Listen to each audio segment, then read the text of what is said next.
हम न्यूज़ में खुशामदीद, मैं हूं सादुल हसन। हेडलाइंस आपने मुलाहिजा की।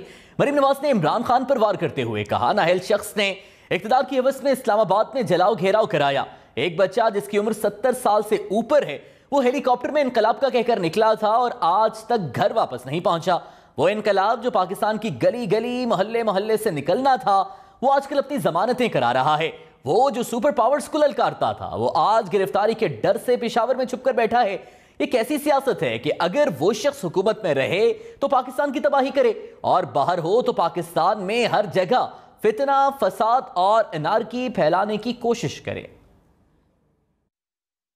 उस वक्त से एक बच्चा जिसकी उम्र 70 साल से ऊपर है, वो इनकलाब का कह के निकला था हेलीकॉप्टर में और आज तक वो घर वापस नहीं पहुंचा। बाद में पता चला कि वो इनकलाब जो पाकिस्तान के गली गली महल्ले महल्ले से निकलना था, वो इनकलाब अपनी ज़मानतें करा रहा। आजकल वो जो सुपर पावर्स को ललकारता था, वो आज वो राहदारी ज़मानत के लिए पेशावर में छुप के बैठा हुआ। किस किस्म के शख्स का सामना है पाकिस्तान को कि हुकूमत में रहे तो पाकिस्तान की तबाही करे, पाकिस्तान की बर्बादी करे, और जब हुकूमत से बाहर हो तो वो पाकिस्तान में हर जगह आग लगाने की कोशिश करे, फितना फैलाने की कोशिश करे, फसाद फैलाने की कोशिश करे, इंतशार फैलाने की कोशिश करे, अनाकी फैलाने की कोशिश करे। पाकिस्तान तहरीक इंसाफ के रहनुमा फरूख हबीब का कहना है, गैर सियासी खवातीन को निशाना बनाना नून लीग की पुरानी रवायत है। मईशत का जनाजा निकालने वालों ने मुल्क की सलामती को खतरे में डाल दिया। नाअहल और करप्ट अफराद से निजात तक कौम चैन से नहीं बैठेगी। इंपोर्टेड हुकूमत इक़्तिदार से फौरी अलग हो और इलेक्शन का ऐलान करे। उन्होंने कहा, इत्तलात हैं कि हुकूमत ने पेट्रोल और डीजल की कीमतों में मजीद इजाफा करना है, जिससे महंगाई में मजीद इजाफा होगा। इंपोर्टेड हुकूमत अवाम को रिलीफ फराहम करने को तरजीह नहीं दे रही। हुकूमत ने मौशी इमरजेंसी लगाने की तरदीद कर दी। हुकूमत और स्टेट बैंक ने मुश्तरका एलामी में कहा कि फॉरेन करेंसी अकाउंट्स, रोशन डिजिटल अकाउंट्स और सेफ्टी डिपॉजिट लॉकेट्स पर पाबंदी की कोई तजवीज़ ज़ेर गौर नहीं। सोशल मीडिया पर फैली अफवाहें मुकम्मल तौर पर गलत और बेबुनियाद हैं। न ऐसी कोई तजवीज़ ज़ेर गौर है और ना ही माजी में इस पर गौर किया गया।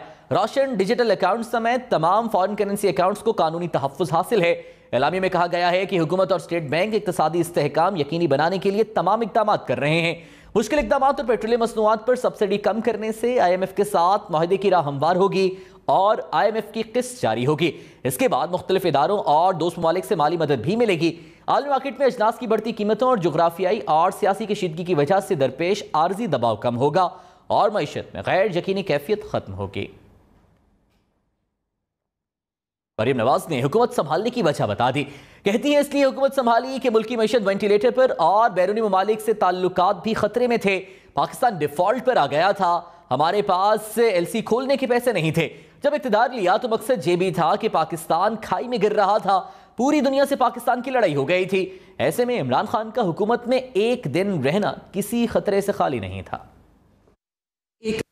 पाकिस्तान की जो इकॉनमी है वो वेंटिलेटर पे, ग्लोबल कम्युनिटी के साथ जो ताल्लुकात हैं वो सारे ख़तरे में थे। पाकिस्तान डिफ़ॉल्ट होने पे आ गया था। हमारे पास LCs खोलने के लिए पैसे नहीं थे और पाकिस्तान में उन सब चीज़ों ने सर उठा लिया था जिसमें दहशतगर्दी शामिल। जब नवाज शरीफ साहब ने इक़्तिदार लिया, खाई में पाकिस्तान गिर रहा था। इस हुकूमत का एक एक दिन रहना जो है ना, वो ख़तरे से खाली नहीं है। किस किस्म के शख्स का सामना है पाकिस्तान को। हुकूमत में रहे तो पाकिस्तान की तबाही करे और जब हुकूमत से बाहर हो तो वो पाकिस्तान में हर जगह आग लगाने की कोशिश करे। बात करेंगे डॉलर की, जिसने एक बार फिर डबल सेंचुरी कर ली। इंटरबैंक में डॉलर 2 रुपए 14 पैसे महंगा हो गया। इंटरबैंक में डॉलर 2 रुपए 14 पैसे इजाफे से 200 रुपए 6 पैसे का हो गया। पाकिस्तान स्टॉक एक्सचेंज में दिन के इख्तिताम पर 100 इंडेक्स 262 पॉइंट्स इजाफे से 41,577 पर बंद हुआ। सोने की कीमत में 2800 रुपए इजाफा हो गया। फी तोला सोने की कीमत 1,42,000 रुपए हो गई। 10 ग्राम सोने के निर्ख 2400 रुपए इजाफे से 1,21,742 रुपए हो गए।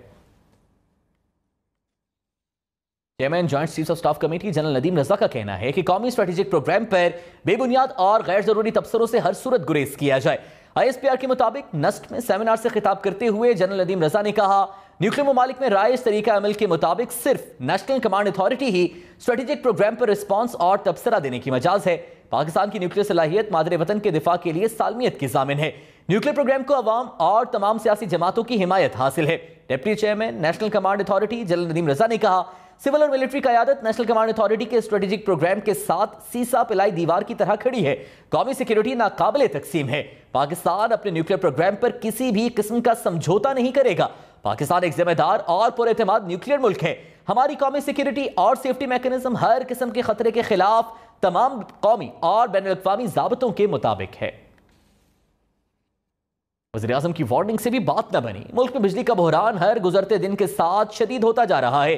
कराची, इस्लामाबाद, लाहौर, पेशावर, कोयटा समेत मुख्तलिफ इलाकों में बिजली की बंदिश का दौरानिया 16 घंटे तक जा पहुंचा। लाहौर में 8 घंटे, रावलपिंडी में 6 से 8 घंटे तक लोड शेडिंग, पेशावर और कोयटा में 10-10 घंटे बिजली गायब रहने लगी। मुल्क में बिजली का शॉर्टफॉल 7,793 मेगावाट है। बिजली की तरफ 27,000 मेगावाट है। ज़राए पावर डिवीजन के मुताबिक मुल्क के मुख्तलिफ इलाकों में 16 घंटे तक की लोड शेडिंग की जा रही है। मुल्क के मुख्तलिफ इलाकों में 16 घंटे तक की लोड शेडिंग जारी है। जबकि कराची में बिजली की तवील बंदिश शहरियों का इम्तिहान लेने लगी। लोड शेडिंग से मुस्तस्ना इलाकों में भी 3 से 4 घंटे बिजली की फरहमी मुअत्तल रहती है। नॉर्थ कराची, नॉर्थ नाजिमाबाद, गुलशन इकबाल और गुलिस्तान जौहर के कुछ इलाकों में 4 घंटे की लोड शेडिंग जारी है। सुरजानी टाउन, न्यू कराची, लियारी और कोरंगी में 6 घंटों तक लोड शेडिंग हो रही है। गुलजारी हिजरी, औरंगी टाउन, लांढी, सईदाबाद और किमाड़ी के इलाकों में 8 से 12 घंटे लोड शेडिंग की जा रही है। तर्जुमान के इलेक्ट्रिक के मुताबिक ईंधन महंगा होने की वजह से मुश्किलात दरपेश हैं। महंगाई और लोड शेडिंग के खिलाफ पेशावर और सौबी में एहतजाजी मुजाहरे किए गए। पेशावर में महंगाई और बिजली की लोड शेडिंग के खिलाफ ताजिर सड़कों पर आ गए। मुजाहिरीन का कहना है कि एक तरफ महंगाई है जबकि दूसरी तरफ लोड शेडिंग की वजह से लाखों का नुकसान हो रहा है। सौबी के इलाके चारबाग, गुवाहाटी के मकीनों ने भी बिजली की लोड शेडिंग के खिलाफ एहतजाज किया। मुजाहिरीन ने मर्दान रोड को गुवाहाटी के मकाम पर बंद कर दिया। मुजाहिरीन का कहना था कि पेस्को की जानिब से 14 से 16 घंटे लोड शेडिंग की जा रही है।